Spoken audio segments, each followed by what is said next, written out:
Hey guys, welcome back to our channel. In this tech tutorial video, we're going to show you how we can remove or delete your user profile in the Waterfox web browser. So let us dive into this. So guys, as you can see, I created that profile here for demonstration purposes.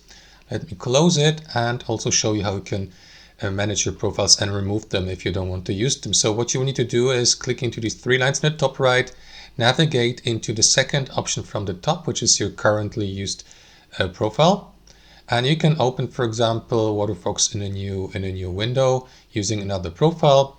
If you'd like to remove your profile, guys, simply navigate to manage profiles here, and you will see an overview. You can create a new one, select one of these, that one, for example. If you'd like to remove it, like the default original one, or your this one here, simply click into that delete profile button, and that's it. After that, you will get asked to or for confirmation by clicking into this button here, and you will also see all the features that will be permanently deleted, or the data that will be permanently deleted from your device when you decide to delete your profile. So I would like to keep that.